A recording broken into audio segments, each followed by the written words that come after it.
창세기 말씀을 우리가 묵상하며 날마다 창조의 아침을 경험하게 해달라고 그렇게 기도하고 있습니다. 아무것도 없던 것에서 하나님께서 하나하나 창조하셨던 것을 우리가 보고 또 그 가운데 창조된 우리가 얼마나 연약하고 그리고 실수덩어리인지도 우리가 보게 되었습니다. 하나님께서 만드신 그곳에 그냥 행복하게 영원히 살 수 있을 것 다 허락받았지만 아담과 하와의 죄로 인하여서 쫓겨나게 되고 그리고 온 세상으로 나와서 살게 된 사람들이 여전히 그 마음속에 행동하고 생각하는 것들이 다 악하여서 노아의 때에는 심판을 맞게 되었습니다. 그리고 다시 기회가 주어졌어요. 근데 그 주어진 기회를 소중하게 생각하고 그리고 그것에 오히려 하나님을 경외하는 마음을 가지고 더 주님을 붙쫓아가면 좋겠다. 아니 그래야만 한다 싶지만 시간 때문일까요? 우리의 본성 때문일까요? 왜 자꾸 이런 일들이 계속 일어날까요? 우리의 결심도 다 그와 같지 않습니까? 결정한 대로 결심한 대로 평생 살아갈 수 있으면 제일 좋겠지만 왜 우리는 이렇게 흔들리고 연약한 모습을 보이게 될까요? 오늘 또 우리의 연약함의 한 단면을 보게 됩니다. 하나님이 허락하신 축복이 모두에게 삶의 기회와 예비하심이 분명히 될 텐데 그 중에 한 무리의 이야기가 또 우리에게 눈에 띕니다.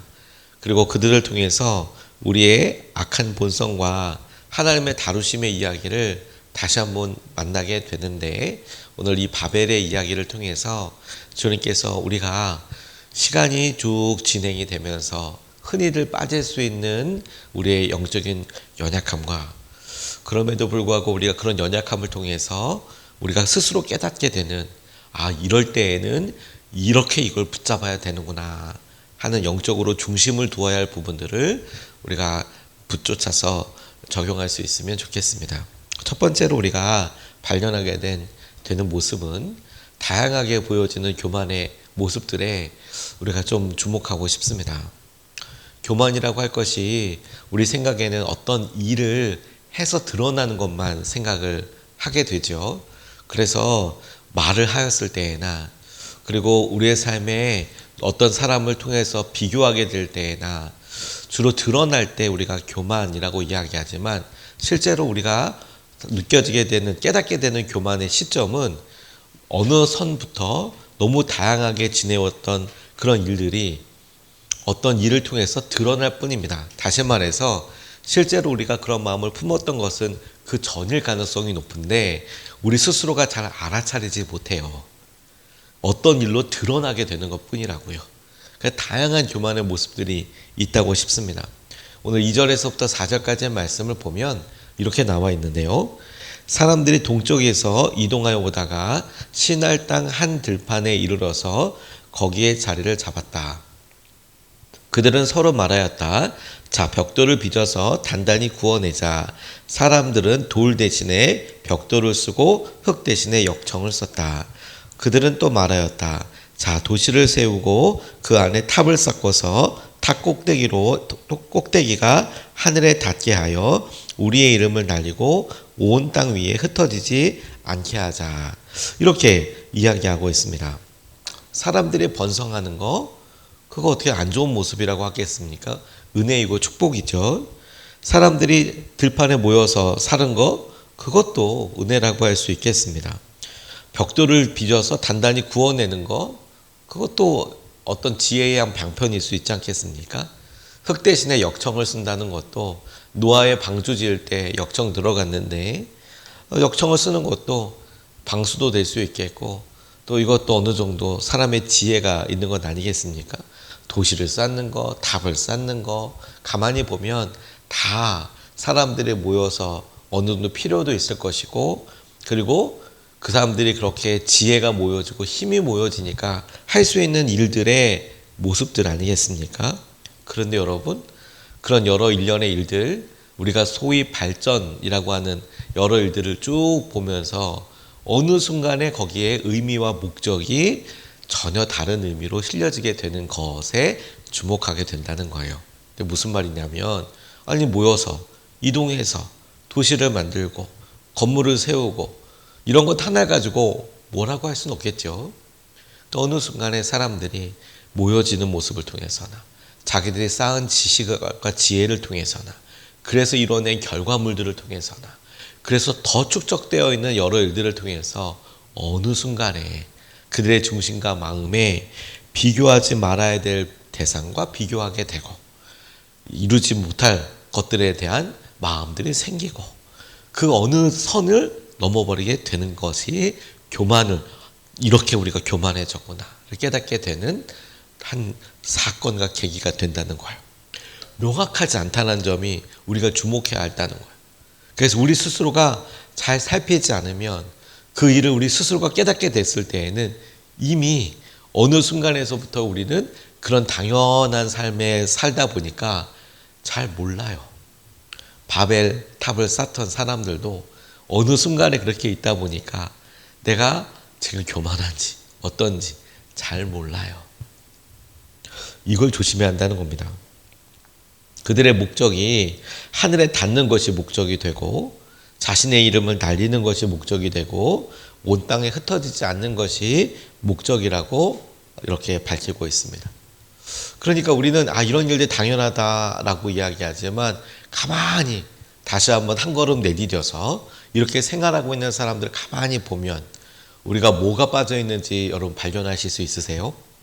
그들이 신할 땅으로 이동하고 쌓고 짓고 여기에 뭐가 빠졌냐면 하나님이 쏙 빠져 있잖아요. 어느 순간에 노아가 그렇게 은혜를 누리고 첫 번째 예배 드렸던 모습에서 발전하고 저들이 모이고 힘을 얻게 되면서 어느 순간에 그들이 융성하고 하는 곳에 하나님 싹 빠져 있고 하나님과의 관계가 빠져 있고 하나님의 관계를 대신할 만한 것으로서 의미를 두고 있는 것으로서 어느 순간에 자기의 지혜, 자기의 능력, 자신이 쌓아왔던 경험들이 그 자리를 차지하게 되는 것이 교만이라고요.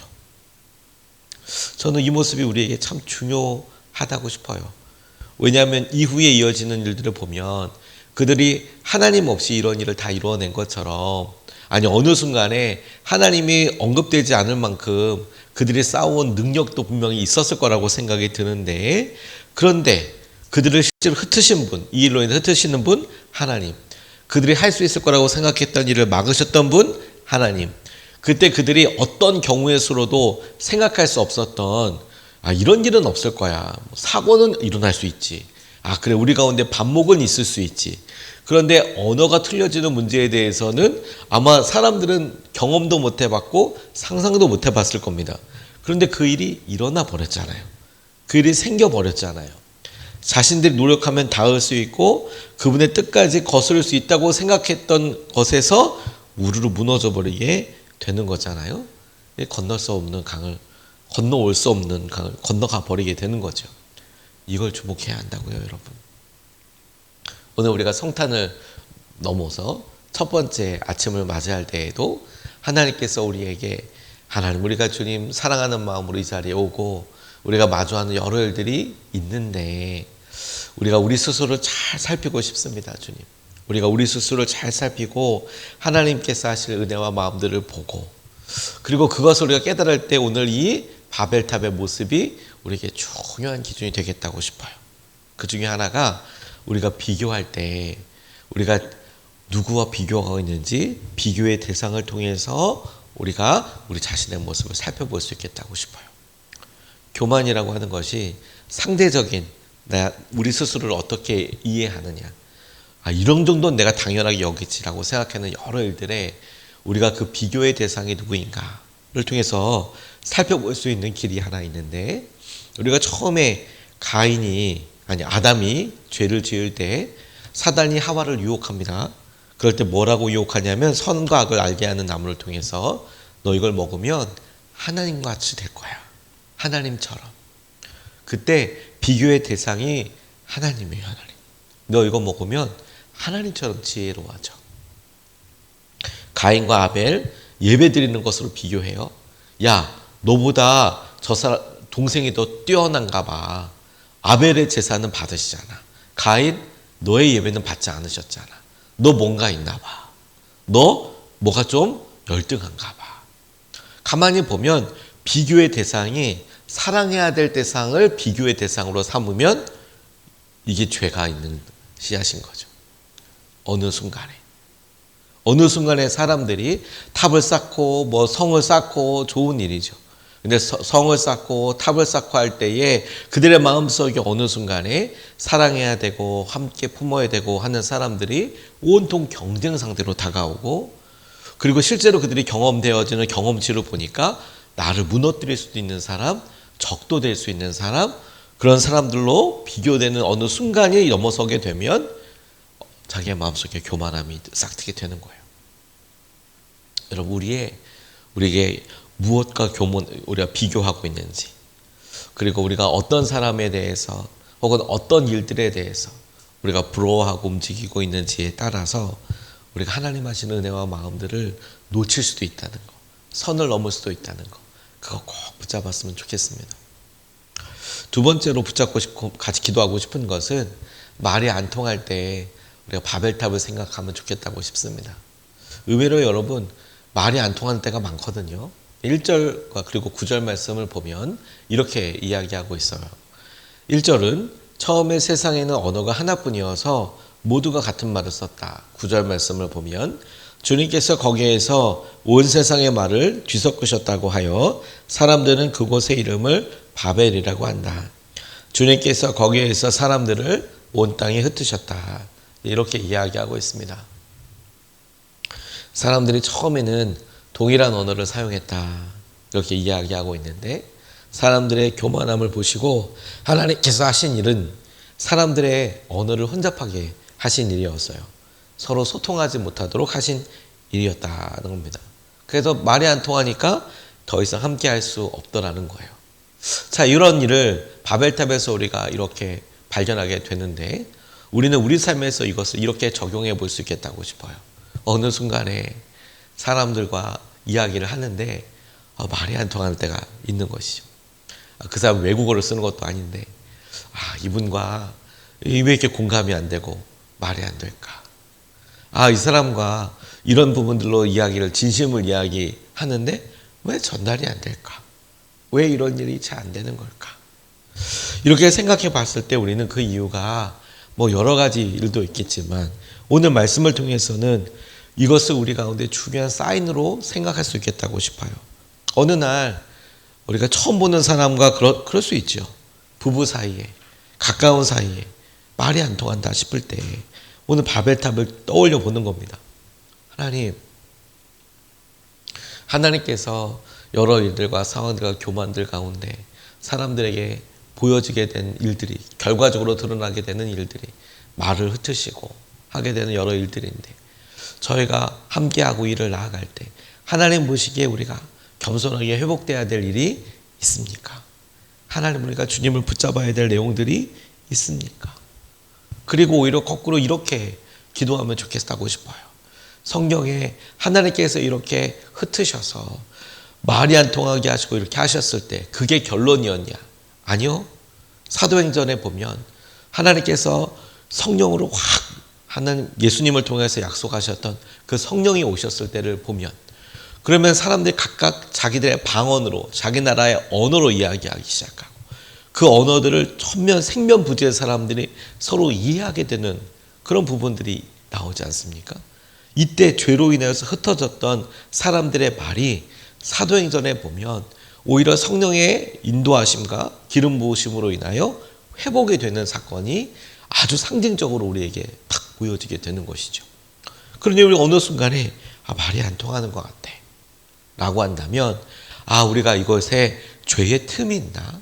어느 순간에 우리가 교만하거나 마땅히 사랑해야 될 사람을 우리가 비교 대상으로 생각하고 부러워하기도 하고, 오히려 그런 일들을 통해서 하나님께서 하실 것들을 보게 되고 질문하게 되는 통로로 삼을 뿐만 아니라, 한 걸음 더 나아가 지금이야말로 성령의 은혜가 회복되기 위해서 기도해야 될 때인 거구나. 말이 안 통하니까 끝! 이게 아니라, 그렇다면 지금이야말로 성령의 기름 부으심이 필요하고 기도해야 될 때인 거구나를 알아차리는 것이 우리에게 중요한 영적인 사인이 된다고 싶어요. 꽤나 이것은 우리에게 너무 중요하다라고 싶습니다. 서로가 서로에게 하나님께서 하신 은혜와 마음들을 보게 되고 알게 되는 것이 너무 중요하죠. 저는 비교하지 말아야 될 대상, 사랑하고 하나라고 하는 대상 중에서도 그럼에도 불구하고 마음속에 어느 순간에 있는 제 속마음을 정말 아주 우연하게 깨달은 적이 있었는데요. 제가 중고등부 사역을 할 때 같이 이제 결혼해서 집사람과 함께 이렇게 열심히 수련회를 준비해서 같이 갔단 말입니다. 그리고 뭐 저는 뭐 저희 중고등부 학생들이 중고등부 청년부 학생들이 그렇게 엄청 많지는 않았으니까 한 뭐 3, 40명 그 정도만 돼도 뭐 하지만 뭐 목사님이 같이 있거나 이럴 건 아니니까 열심히 준비해서 그래서 말씀 뭐 준비도 하고 뭐 나눔도 준비하고 가고 저희 집사람도 그 사이에 몇몇 가지를 이렇게 맡아서 같이 강의도 하고 나눔도 섬기고 교제도 하고 이렇게 하는데 다 끝나고 난 다음에 피드백을 받았단 말이에요. 피드백. 어땠냐고. 뭐가 좋았냐고. 그런데 우리 청년들이 아우 집사람의 강의가 너무 좋았다고 이렇게 다 썼어냈어요. 좋은 일이죠. 그리고 수련회도 좋았으니까 좋은 일이고 그리고 다른 사람도 아니고 집사람 강의가 좋았다니까 좋은 일이고 그런데 제 마음속에 스쳐 지나가듯 훅 제 마음과 마주했던 그런 게 뭐였냐면 나도 강의했는데 나도 이런 일 준비했는데 좀 섭섭하다 이런 생각이 순간적으로 스치는 제 모습을 봤어요. 그리고 너무 감사한 것은 하나님께서 깨닫게 해주더라고요. 이게 좋은 일이냐 아니냐 이건 감사할 일이냐 아니냐 주님은 좋은 일이고 주님은 감사할 일이고 그런데 제 마음속에 드는 생각과 마음을 그 마음대로만 따라가 보면 어느 순간에 사랑해야 될 사람을 사랑의 대상이 아니라 비교로 생각하고 혹은 그런 여러 일들을 감사와 은혜로 생각하는 것이 아니라 비교로 인한 내 모습, 판단 가치로 생각하게 되는 모습이 조심해야 될 거라는 거예요. 그리고 한 걸음 더 나아가 그럴 때 우리 마음속에 우리도 알지 못하는 벽이 생길 수도 있고 그럴 때 그런 속마음을 싹 숨기고 이야기하면 오늘 바벨의 언어가 혼잡해지는 것처럼 본심은 싹 숨기고 막 다른 말로 하면 그러면 듣는 사람은 도대체 무슨 말을 하는지 모르죠. 그렇지 않습니까? 그러면 그게 마음속으로나 그리고 서로 관계를 맺어가는 데 있어서 힘들죠. 이건 부부관계뿐만이 아니라 여러분 사랑해야 될 만한 대상들, 친한 사람들 일 가운데에서 의외로 많이 일어나는 일이에요. 그럴 때 우리가 뭘 깨달아야 한다고요? 기도해야 될 거구나. 지금 성령님께 간절히 기도하고 하나님께서 이를 통하여 연약한 우리를 오히려 주님 안에서 하나 되게 하시고 하나님의 놀라운 은혜를 누리게 하여 주시는 거구나. 바벨에서 있었던 시간을 통해서 함께 기도하고 싶은 것은 이러한 언어를 회복시켜 달라고 구하는 것입니다. 가깝게는 부부 사이, 가족에서, 그리고 함께 동력하는 교회 안에서, 그리고 심지어 우리가 직장 안에서 하나님께서 하신 여러 일들을 그 본심을 우리가 알아차리고 그리고 함께 구하고 하나님 마음을 누리게 되는 은혜를 우리가 마음으로 의지하고 성령의 충만하심을 함께 경험할 수 있으면 좋겠습니다.